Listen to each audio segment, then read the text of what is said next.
Jacob bénit les deux fils de Joseph. Après ces événements, Joseph apprend que son père est malade.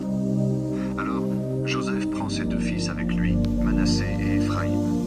On l'annonce à Jacob en disant « Regarde, ton fils Joseph vient te voir ». Jacob fait un effort et s'assoit sur son lit. Il dit à Joseph « Le Dieu Tout-Puissant s'est montré à moi à Luz en Canaan. Il m'a béni et il m'a dit « Je te donnerai beaucoup d'enfants et je ferai de toi l'ancêtre d'une communauté de peuples. Je donnerai ce pays à tes enfants et aux enfants de leurs enfants. Ils le posséderont pour toujours. » Jacob ajoute « Tu as eu deux fils en Égypte avant que je vienne avec toi dans ce pays. Ils sont pour moi comme des fils. Éphraïm et Manassé sont à moi comme Ruben et Siméon. Mais les enfants que tu auras après eux seront à toi. Ils recevront leur part d'héritage dans le pays de leurs frères aînés. Quand je suis revenu de Mésopotamie, peu avant d'arriver à Ephrata en Canaan, ta mère Rachel est morte auprès de moi en cours de route. Je l'ai enterrée là, au bord de la route d'Ephrata, c'est-à-dire Bethléem. » Jacob voit les fils de Joseph. Il demande « Qui est-ce » Joseph répond « Ce sont les enfants que Dieu m'a donnés en Égypte. » Jacob dit « Amène-les auprès de moi pour que je les bénisse. » Jacob est très vieux et il ne voit plus très clair. Joseph fait approcher ses fils. Alors, Jacob les embrasse et il les serre contre lui.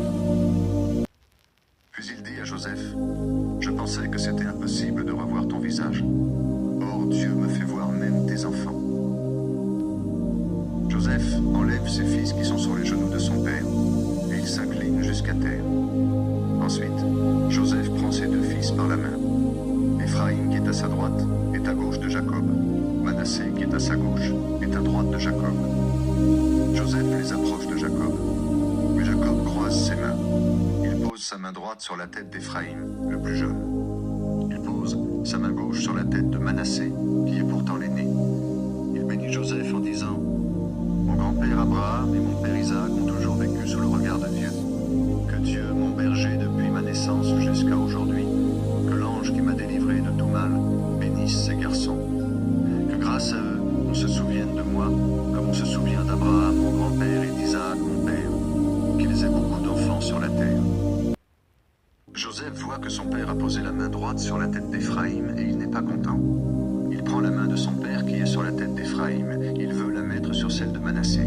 Il dit à Jacob « Mon père, tu te trompes, c'est Manassé l'aîné, mets ta main droite sur sa tête. » Mais son père refuse en disant « Je sais, mon fils.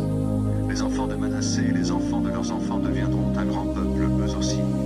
Pourtant, son petit frère sera plus grand que lui. Ses enfants et les enfants de leurs enfants formeront des peuples nombreux. » Ce jour-là, Jacob bénit les fils de Joseph en disant « Les Israélites se serviront de vos noms pour bénir.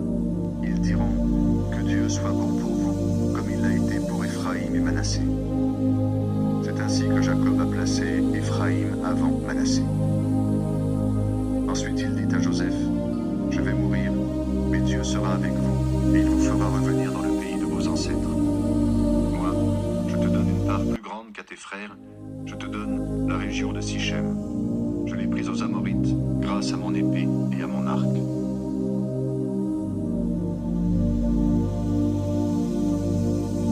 Jacob bénit ses 12 fils. Jacob appelle ses fils et leur dit « Réunissez-vous, je vais vous annoncer ce qui vous arrivera plus tard. Rassemblez-vous, écoutez, fils de Jacob, écoutez Israël, votre père. Toi, Ruben, tu es mon fils aîné, le premier fruit de ma puissance de père. Tu dépasses tes frères en force et en puissance. Tu es un torrent bondissant, mais tu ne seras plus le premier. En effet, tu m'as fait perdre mon honneur en t'unissant à l'une de mes femmes dans mon lit. Siméon et Lévi sont frères. Ils se mettent d'accord pour agir avec violence. Je ne veux pas participer au mal qu'ils préparent. Je ne veux pas participer à leur rencontre. En effet, dans leur colère, ils ont tué des hommes et par plaisir, ils ont blessé des taureaux. Je maudis leur colère si violente et si dure. J'enverrai leurs enfants et les enfants de leurs enfants un peu partout en Israël. Je les répandrai de tous côtés dans le pays. Judas, tes frères chanteront ta louange. Tu forceras tes ennemis à baisser la tête. Tes frères se mettront à genoux devant toi. Judas, mon fils, tu es comme un jeune lion qui a mangé une bête et qui revient dans son abri. Le lion s'assoit, il se couche. Qui peut l'obliger à se lever? Le pouvoir royal restera dans la famille de Judas. Le bâton des chefs restera dans la main de ceux qui naîtront de lui. Il y restera jusqu'à l'arrivée de son véritable propriétaire. C'est à lui que les peuples obéiront. Il attachera son âne à la vigne. Il attachera son ânon au meilleur plan. Il lavera son vêtement dans le vin, sa chemise dans le jus de raisin. Ses yeux brilleront à cause du vin. Ses dents seront blanches à cause du lait. Zabulon habitera au bord de la mer, là où il y a un port pour les bateaux. Son territoire s'étendra jusqu'à la ville de Sidon. Issachar est un âne solide. Il se couche dans un enclos entouré de 2 murs. Il a vu que l'endroit était bon et le pays agréable. Il courbe le dos pour porter des charges. Il est fait pour un travail d'esclave. Dan gouvernera son peuple comme les autres tribus d'Israël. Dan est comme un serpent sur la route, comme une vipère sur le chemin. Il mord le cheval au pied et son cavalier tombe par terre. Seigneur, j'espère que tu me sauveras. Quand les bandits attaquent Gad, il se défend et les poursuit. Le pays d'Asser produira beaucoup, sa terre donnera une nourriture de roi. Nephtali est une gazelle en liberté qui met au monde de beaux petits. Joseph est un arbre magnifique qui pousse près d'une source. Ses branches dépassent le mur. Des hommes lui ont lancé des flèches, ils l'ont provoqué, ils lui ont fait la guerre. Mais il a tenu son arc solidement, ses bras et ses mains sont restés souples. Reçois comme bénédiction la pluie qui descend du ciel, l'eau qui vient de la profondeur de la terre, ainsi que beaucoup d'enfants et des troupeaux nombreux. Reçois tout cela par la force du Dieu puissant qui est mon Dieu, par le nom du berger qui est le rocher d'Israël, par mon Dieu qui vient à ton secours, par le Tout-Puissant qui te bénit. Les bénédictions de ton Père dépassent les bienfaits des montagnes qui existent depuis toujours. Elles dépassent les richesses des collines d'autrefois. Que ces bénédictions descendent sur la tête de Joseph, sur celui qui a été mis à part parmi ses frères. Benjamin est un loup qui déchire. Le matin, il mange une bête, et le soir, il partage ce qu'il a pris. Tout cela forme les 12 tribus d'Israël. Ce sont les paroles que leur père leur a dites quand il les a bénis. Il a donné à chacun une bénédiction particulière. La mort de Jacob. Ensuite, Jacob leur donne cet ordre. Quand je serai mort, enterrez-moi dans la tombe de mes ancêtres. C'est la grotte qui est dans le champ d'Éphron le Hittite, à Macpéla, près de Mamré, en Canaan. Abraham a acheté ce champ à Éphron pour être propriétaire de la tombe. C'est là qu'on a enterré Abraham et sa femme Sarah, puis Isaac et sa femme Rebecca. C'est là que j'ai enterré Léa. Le champ et la grotte qui se trouvent là ont été achetés aux Hittites. Quand Jacob a fini de donner ses ordres à ses fils, il se couche, puis il rejoint ses ancêtres.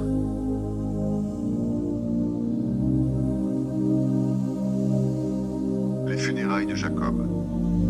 Joseph se jette sur son père, il couvre son visage de larmes et il l'embrasse.